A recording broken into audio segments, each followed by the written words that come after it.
नगर निगम शिमला के मेयर सुरेंद्र चौहान ने कहा कि पहले 3 साल में 10% बढ़ोतरी की जाती थी, लेकिन अब जीडीपी के हिसाब से सालाना टैक्स में बढ़ोतरी की जाएगी। केंद्र सरकार ने राज्यों से लेकर देश के शहरों में इस टैक्स की व्यवस्था को लागू करने को जरूरी किया है।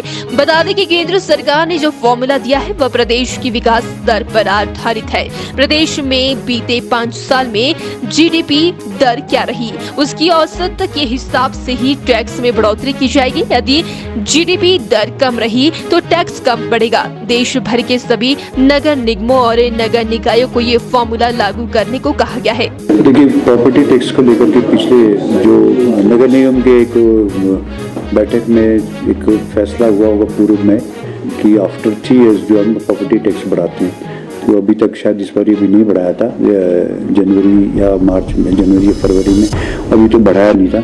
लेकिन उसका मेरा ये मानना है कि आपका जो टैक्स है हम उस हिसाब से इस बार जीडीपी के हिसाब से बढ़ाएंगे।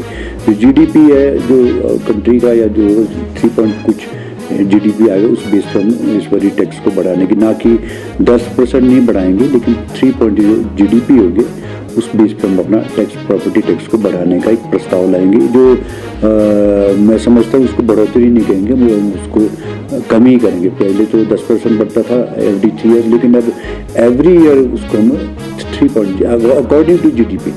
जो 10% पहले 3 ईयर्स में बढ़ता था वो लगभग उतना ही आएगा जो हमने कैलकुलेट किया है। तो इस तरह सा ये चर्चा होगी, इस पर हाउस में भी हम चर्चा करेंगे। और लेकिन प्रस्ताव इसमें ऑलरेडी पास है, पहले से पिछले हाउस में भी पास किया होता कि प्रॉपर्टी टैक्स को 10% एवरी 3rd ईयर बढ़ाया जाए। लेकिन जो हमारी चर्चा हुई थी, हमने इसका कंक्लूजन जो निकाला वो, क्योंकि सेंट्रल का जो फाइनेंस कमेटी है वो कंपल्शन है उसकी कि आपको प्रॉपर्टी टैक्स को एवरी ईयर बढ़ाना है। तो हम अकॉर्डिंग टू जीडीपी के हिसाब से हम उसको बढ़ाएंगे। तो 3% के लगभग हो या 4% हो, वो 10% नहीं होगा जो पहले 10% बढ़ता था। तो लगभग तीसरे साल का जो है वो लगभग उतना ही आएगा। और वो रिक्वायरमेंट भी है हमारी, जो सेंट्रल की फाइनेंस की जो कमीशन है, या जहाँ से हमारे को फाइनेंशियल एड आती है सेंट्रल गवर्नमेंट की तरफ से भी, उसका भी उनका एक लॉ है कि देना ही पड़ेगा। तो इसलिए वो ज़रूरी भी है।